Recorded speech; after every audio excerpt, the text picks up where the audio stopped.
edible. They're super weird. They're tiny. Some people love to use them to put on salads or whatever.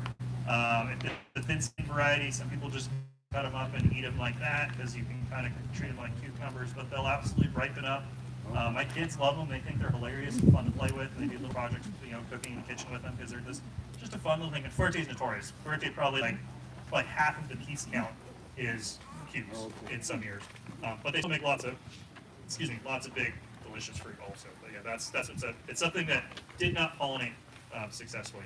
I forgot to mention at the beginning, I don't know, is the orange juice still back there or did it leave? It is. It is. I'm sorry. So as you're getting up and if you want some, there's this gentleman over here was nice enough to juice a bunch of oranges and bring orange juice to share. So there's some cups back there. I totally got too excited about avocados and forgot to tell everybody, but there's still enough people here.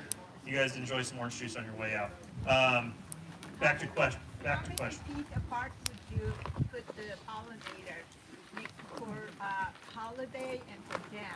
Yeah, so question. They're in containers. Her question is, how far apart would you put pollinators? You could put them up. The goal is just to let the bees see both of them. So some people would put them 20, 30 feet apart. You can put them right next to each other. It doesn't matter how close they are as long as they're kind of in the same general area. The bees move around quite a bit, so it's not like, oh crap, I put it 40 feet away and now it doesn't work. It's like as long as it's in that environment, the pollinators will do their thing. Question back here? Yeah, when should be the first pruning time for a new tree? When should we prune? This is a great question. So generally for new trees, we don't do a lot of pruning. We just kind of let them do their thing. You put them in the ground, you let them grow. If they have one branch that's kind of going off in a crazy direction and doing something wild, I like to cut those back and kind of let it grow in a nice uniform shape.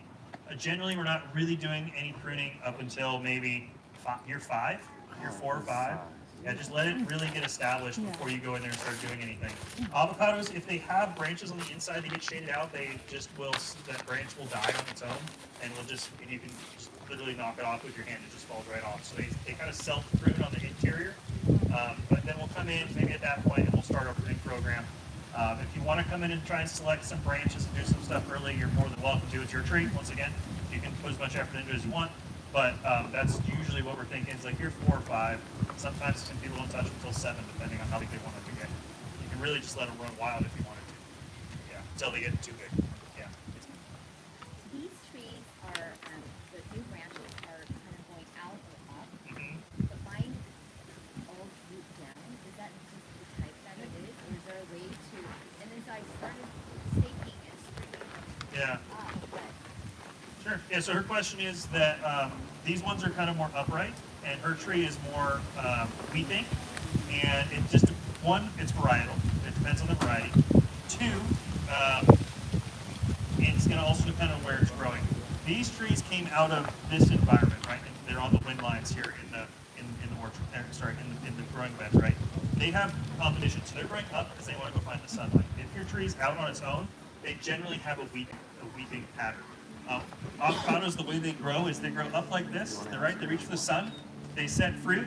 The fruit pull this branch down like this, okay? And then also like this. Then all these buds here will now have sunlight, and then they will grow and start growing up, and they will come down. And so that's kind of how you end up with these trees that have this low-growing, running look to them, where they almost touch the ground, and then they kind of go up and down. They have this like they do this, and they can sprawl for. If you let a tree, a really old tree that's not been pruned. They'll run 30, 40 feet from the trunk just with that over the decades. So the question is, should I be stringing it up? No.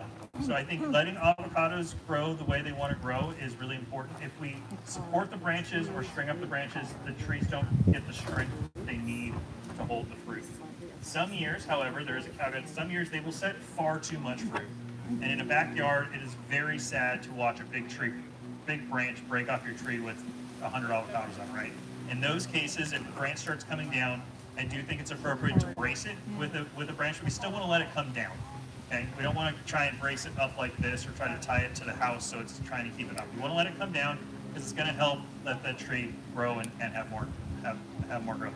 A lot of the times what I see what's a really nice brace is people will take a 2x6 or 2x4, they'll cut a V cut in the top of it and brace that underneath the branch, and that holds the branch well. Just where it is, cut it to the right length, and that holds it up. But yeah, so I'd let it droop. Gem is notorious, though it has very droopy branches. It just grows that way. And some varieties just do that. Some of the other ones are like that too. In that case, it's part of why it stays dwarfing. It doesn't grow very fast, and it always pulls itself back down. So it stays in this nice kind of mound of a tree. Follow up?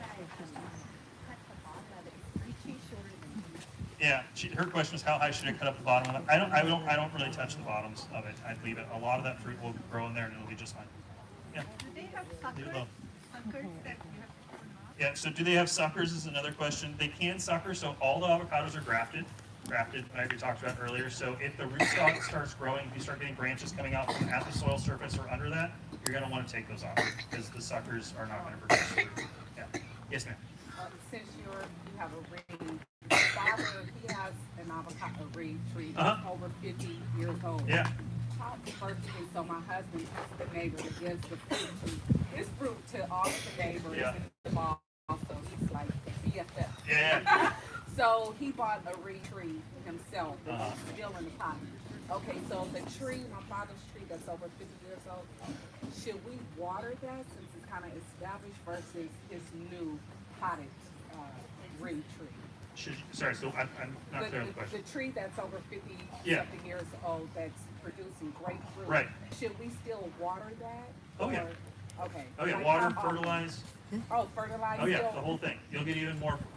Okay, so let's say you have a tree. This is a great example. You have a great tree. It's just doing awesome. It's tapped into the sewer line. It's just killing it. It is. Right? Yeah, it's over the leach line on the septic, whatever it is, right? It's just, and you do nothing and it's great. Leave it alone. Right? I mean, if it's already making more fruit than you know what to do with, the fruit are big and the tree's gorgeous, you're doing something right already. I mean, I don't know if I'd monkey with it, right? Well, since he's like the best friend to everyone, now, Yeah. because when it got fertilizer and he's water, I'm like, don't touch it, but he wants to do whatever. But I don't think it's gonna, one of those things, it's like, if it ain't broke, don't fix it, but also, do I want more, do I wanna do better, do I wanna get bigger? So do I it want- wouldn't hurt. It wouldn't hurt. Okay. Just don't overdo it, right? And what about the smaller reed tree that he's trying? Yeah, no, that's definitely gonna need water and Okay. fertilizer and take care of it, Okay. and yeah, it's gonna be, yeah. Once the trees are bigger, they're much more durable. When they're little, most people kill their avocado trees the first 2 years. If they're gonna kill them, right? Once you get out of 2 years, yeah, right? tried, Once, yeah. after 2 years, they're much more durable, but the first couple of years can be pretty touch and go. And how often do we water yours? And then I'll let you go. I'm sorry. Yeah, no, you're fine. I think that, once or twice a week is important, but I think one of these can really help, especially on the baby trees. Okay. Yeah, yes, sir. Two parts. Older tree, living Camarillo, we're gonna have to stump it, but the root collar seems like it's been covered up over the years. How far down, how do you determine how much of the root collar should be exposed? Yeah, so you say he's got an older tree in Camarillo. He feels like there's been mulch piled up around the tree over time, and he wants to know how much should be exposed around the tree. If the tree shouldn't have organic material piled up around the trunk, right, where it's just damp all the time. If you're gonna pull that back, that can be good. However, if there's roots in that and it's growing and everything's happy and the tree's happy, maybe it's fine. Camarillo is a really nice place to grow avocado trees, so it might just be it's fine because you're in Camarillo. Okay, and then stumping it, can we stump this time of year in Camarillo? The question is, can we stump this time of year in Camarillo? You can stump anytime, anywhere. Stumping is a very forgiving practice. You could even do it in the middle of winter. Okay. If you are going to stump, doing it sooner than later is better because it's going to start regrowing, right? Usually people will stump in the winter because that's when they have time to do it, like in an orchard situation because they have extra time, and that allows it to grow all summer and have some canopy before you go back into the possible frost risk of the winter again next year because you have a canopy developed. But anytime, especially in Camarillo, it doesn't freeze in Camarillo, so it's not a problem. Okay, thanks. Yes. What would you recommend to plant in Stockton? What would I recommend to plant in Stockton? Are you in the nice part of Stockton that rarely freezes and has the nice breeze that comes through and South 10 miles. south 10 miles? Lodi. A little east. Yeah, so a little east. Okay, a little east is getting a little bit less awesome for avocados, but still not bad. People are putting gems in up there because they're a little bit more frost tolerant. Surprise is also more frost tolerant. There's been a lot of success with Surprise in the Central Valley over the years. really it's, as long as you're not in an area of the valley where it gets super hot and doesn't cool down at night, which Stockton gets the delta breeze comes through there, so that's okay. And then you're not in a particular pocket that gets super cold, right? Because there are those low spots where you get where it gets really cold around Stockton. And so as long as you're not in one of those, yeah, there's probably a couple things to do there. Hass will not like it there. It just gets too hot during the day and it gets too cold in the winters. It gets pissed off. Thank you. Yeah. Yes. Quite a few years ago, it got to like 117. I noticed Yeah. Last year. avocado trees just dried up. Yep. Is there anything you can do? Yeah, so the question got to like 117 last year, and then again 3 years before that, and again 4 years before that, right? So avocados don't like that. Newsflash, right? You probably figured that out by now. The best things you can do is you can grow a healthy tree all the time. A healthy tree will weather those heat events better. You can irrigate ahead of the heat events. Having a nice moist soil will be helpful. But you don't want to put out too much water, because if you saturate the root too much, you can actually stress the tree, and the tree will shut down because the roots are drowning, right? So you need to be careful. Don't drown your trees, but also have enough moisture that the trees don't run out. I So, killed a tree like that. yeah, so walk the line. Just running a sprinkler for 3 days kills trees because it's hot, right? So you gotta be careful. You gotta make sure your soil's still drying out in between. You can, you could try and whitewash your trees ahead of a heat event like that. You can spray them, like it says, spray them with whitewash. You can go out there, you can wash them down with water a couple times during the heat event. That'll help pull some of the heat out of the leaves. Things like that can help. And then just don't plant your tree next to a south-facing wall or something like that that's going to radiate a lot of heat into that area. Because when we have those heat waves, it just turns it into a little microwave if you're too close to a south-facing wall. So, yeah, it's... We're talking about a 2x4, 2x6 or something, cutting a bead. Would you also put any like carpet or something to protect it, or would you just put wood on wood? Yeah, so her question was, if you're doing a branch support, would you just wood on wood, or would you put some carpet in there or something? You could put some carpet. It's up to you. I mean, it probably will cause some damage even with the carpet, because they're just really soft branches. So, yeah, there's potential. But the key is you're going to have it pretty far out on that branch. So ideally, you're probably going to prune that propped up piece off pretty soon after that, because when the branch comes out, it's generally coming out into a spot that's annoying. So you're going to pick the fruit off, and you're probably going to chop the majority of that branch off the following year, because it's going to be stuck out weird outside your tree. Yes, sir. Two questions. What is the root depth of Gem and Pinkerton? Yeah. Because I've got Camarillo, got lots of clay that I would have to evacuate Mm-hmm. and create a new environment. So I'm wondering how far down those roots want to go before they would hit. Yeah. So the question is, how deep do the roots go? And he's got a clay layer that's further down, so how does that interplay? The avocados, the majority of the roots that are actively pulling up water and nutrients and things are probably about 12 inches of the soil. There are some structural roots that go further down, and the roots don't like it when you have an oversaturated lower layer. So if you have a topsoil that's great, and you have an oversaturated undersoil, that can cause some problems. Camarillo is a great place to grow avocados. So generally the trees do pretty well there because the climate's perfect for avocado trees. What part of Camarillo? Mission Oaks. Yeah, I mean, I might, as long as I don't have major compaction, if you can dig a hole, fill it up with water, and then come back 6-7 hours later and there's no water in the hole anymore, I feel comfortable putting avocado there. Oh, that's interesting. Yeah. Yeah, I'm thinking I have to remove quite a bit of. Yeah, I mean, you can dig a bigger hole and amend that with something. Just be careful if you put in too much organic material over time, that whole hole can sink as the organic material decomposes. We've done that.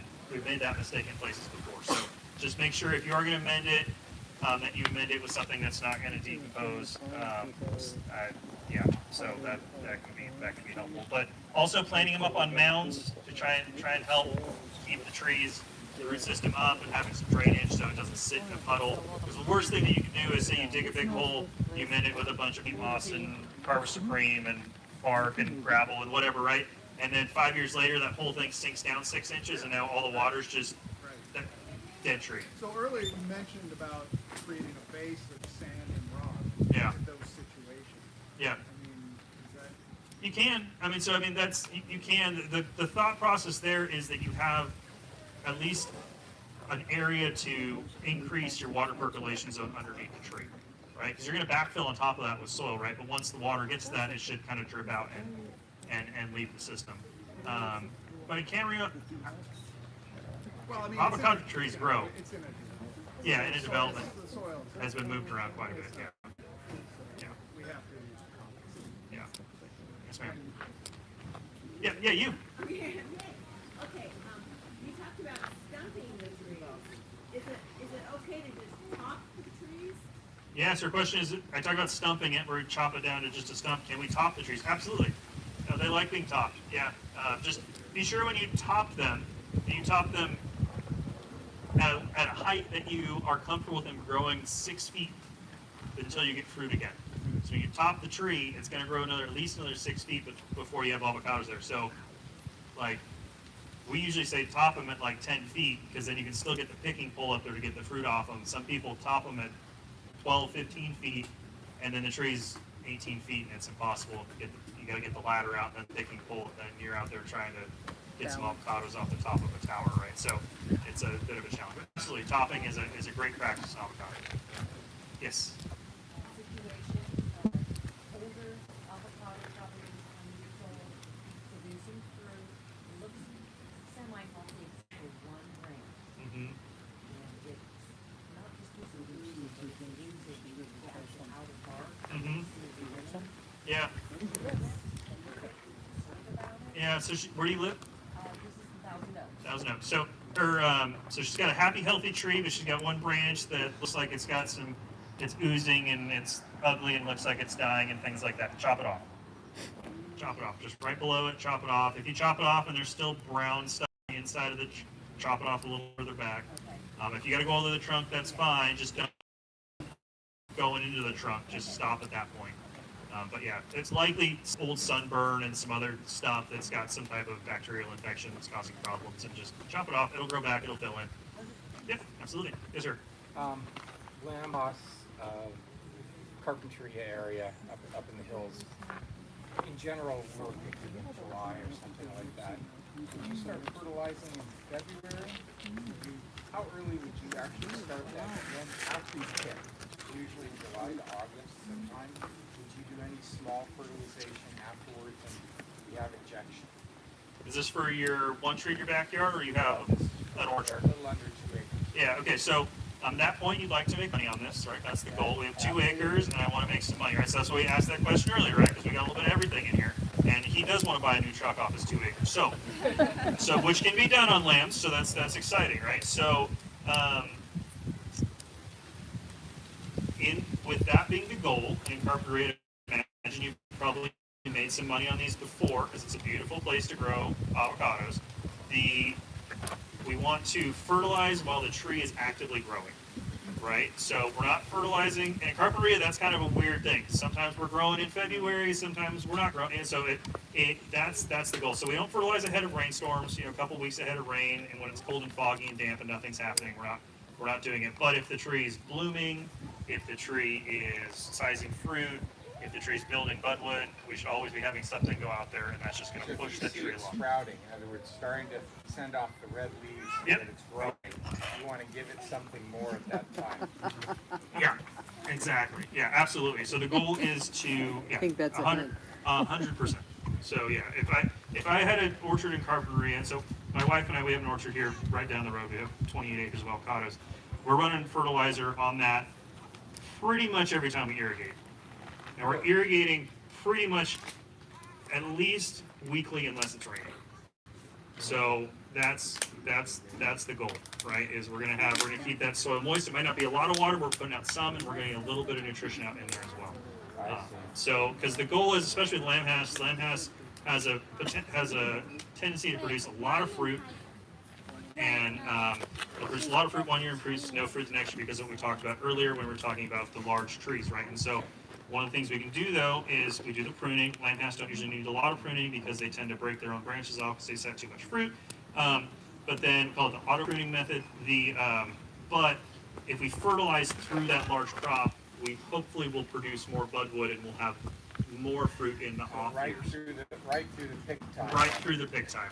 So the utilizing commercial orchards is to we want to push the tree to continue to size fruit and grow more budwood. We want that tree to always be maximizing growth in every aspect of that it can. Okay, so maximize the potassium or nitrogen or? Potassium and nitrogen. Yeah, Okay. both of those. Any particular?